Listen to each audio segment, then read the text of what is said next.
On today's video, I'm going to be flying a drone that I purchased on eBay. Now, a spoiler alert, I have actually done a video on this very subject where basically I bought a faulty drone off eBay, but there was a little bit more to it than that because I didn't actually know what drone it was actually going to be. It's quite an interesting watch, so if you do fancy watching it before you watch this video, please do go check that out. I'll leave a link in the video description, but then of course please do come back to this one to watch the test flight. However, if you did watch that video, you will probably be aware that the drone that ended up turning up was the DJI Mavic Air, and basically I asked you, the viewers in that video, whether you would be interested in watching me fly this thing for the first time and just give you my impressions, given the fact that I normally fly the DJI Mavic Mini or the Mini 2 or the Air 2S, for example, and just try out the new Go4 app and just see what I think. So this is that video. So what I'm going to do, I'm going to put the drone in the air and then let's just have a little bit of a play and I'll just give you my thoughts and let's see if we can play around with some of the features as well. So let's get into it. Right then guys, so here we go, and one thing I really love about this drone is the fact that it's got that obstacle avoidance sensor, and you can see as I get closer we've got that distance. That's really good. If we go into the camera settings, you can see I'm going to select 4K 30 frames per second because that's the one that I like to use. As for white balance, we are going to select sunny because it's most certainly sunny at this moment in time. Style, I think we'll just leave everything the same, and one thing I really like is even colour. This just shows how pro this drone actually was. We have the Cine-like, but I'm just going to burn it in normal colours for this one. Okay, and I'm not going to mess around, and what I'm going to do, I'm just going to leave everything in auto. Okay, I don't really feel the need to mess around, so all I'm going to do is just drop that EV value down a little bit, maybe 0.3, just so it's not totally glaring. Okay, now as we go to air pass in this corner, when enabled, the aircraft will attempt to automatically avoid obstacles when flying forward and backwards with the remote controller. Left and right flight speed gain, and gain will be reduced. Fly with caution. Yes, we want obviously to sit that on. Pop to the menus. Okay, metric. Let's click that into Imperial because that's what I like. Cache locally when recording. Be really interested to see if that actually works. Forward and backwards obstacle avoidance sensing. Yep. Enable backward flying and active track. Yep. Enable obstacle avoidance and active track. Let's go ahead and switch that on, and obviously we've got the radar on as well. Advanced settings, landing protection, return to home obstacle avoidance detection is all on. Interference, obviously you can see there's quite a lot, but it is what it is. Battery voltage is all good. Low battery warning at 30%. I'm going to drop that down to 20 or so because I'm not going very far whatsoever. Okay, and gimbal mode, we'll have that set to follow. Okay, so what I'm going to do is I'm going to take off. Let's slide to take off and let it do its thing. The home point has been updated. Please check it on the map. There we go, it's doing its thing. And what I'm going to do is I'm going to press that record button. And then let's head out and gain some height. But bearing in mind I've got absolutely no experience with this drone whatsoever, but it all seems to be quite good, and this is where I'm currently staying at the moment, and you can hear a hell of a lot of ducks in the background, which is quite frustrating. It is what it is. Video feed seems pretty smooth. So we are running on that 5.8 GHz frequency. Signal isn't brilliant, so let's just gain a little bit more height. Okay, and just see if that affects things. There we go. We're getting a little bit more height now. Let me just adjust the sticks. There we go. And let's continue on our journey. I can still hear it. It's quite a loud thing, to be perfectly honest with you. And we're getting a little bit of stutter and poorer signal. Let me just move away from the cabin with which I'm staying. There we go, little bit of break up there. Let's just turn the drone around and come back. So let's just going to pop this into sport mode then and see the speed we get. There we go. As it said, AirPass is currently unavailable in sport mode. It's absolutely flying towards us. Now for such an old drone, can we reach that 40? No, we've got a bit of a gust of wind. 39 miles per hour. I mean, that is absolutely flying, no pun intended. I mean, that's a really fast thing. I'm really stupidly impressed.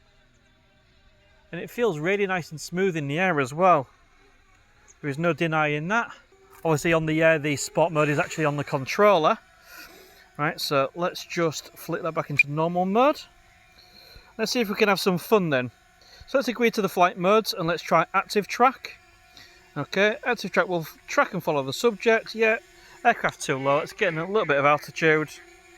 Alright, a little bit more. Alright, it's automatically trying to select me. And the drone is following me quite nicely. As you can see, I'm not touching anything. It's doing an alright job, to be fair.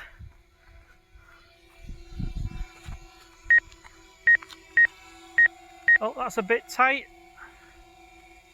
But it made it through. It did it. Let's stick this up a little bit and go for a run.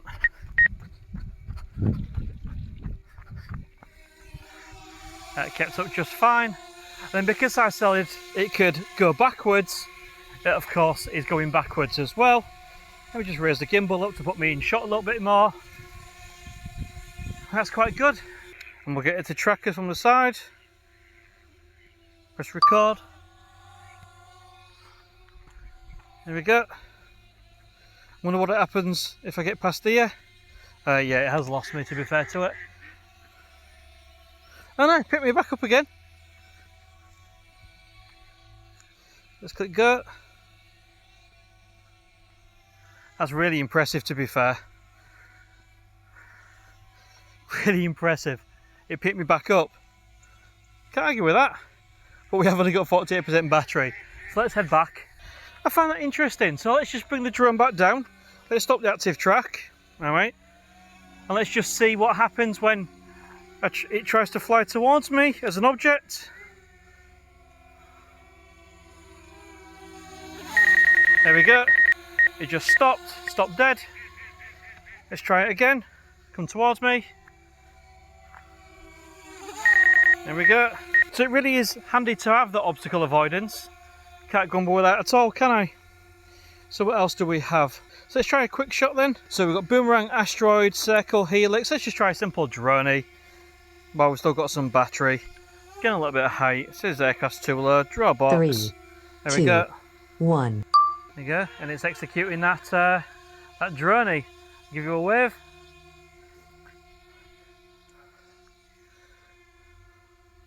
I think that's more than good enough. Try tap fly. So if I want it to just fly in a specific direction, I can just press go. And it'll just fly that way all on its own. I'm not touching any sticks. And then literally click go. And it's just gonna start flying towards that direction on screen. That's it. I love that. So we've got the low battery warning, so let's quickly land. What did you guys make of that? It was certainly not the most comprehensive flight with this little drone. But to be perfectly honest with you, I didn't want it to be. You see, the whole point behind this video was just very simply my first impressions as to what I thought of this technology, because, you know, my sort of DJI experience actually started with the Mavic Mini. So even though I do have a lot of experience flying drones in the past, that was my first DJI drone, so it was quite interesting to see what this could actually deliver, and I must admit I was pretty damn impressed. One thing I have to point out is the fact that it is an absolute rocket ship in sports mode. What was that, nearly 40 miles per hour in sport mode? For such a small drone, that was incredibly impressive, and it does feel really well built as well. I mean, obviously at this stage I've not reviewed the video footage in terms of what the camera saw, but you know, I'm pretty certain that 4K 30 camera will look pretty smart. One thing to mention as well is the fact that I do like that DJI Go 4 app. It does seem quite intuitive, doesn't it? And that display for the obstacle avoidance just seemed so much better than what you get with the DJI Fly app. So yeah, I'm very amazed that DJI brought out the new Mavic 3 and used the Fly app instead of that Go 4 app. It does seem so much better. Some of the intelligent flight modes are absolutely fantastic as well. That tap fly was quite cool. It managed to keep me when it was active track, and yeah, overall a really, really good experience.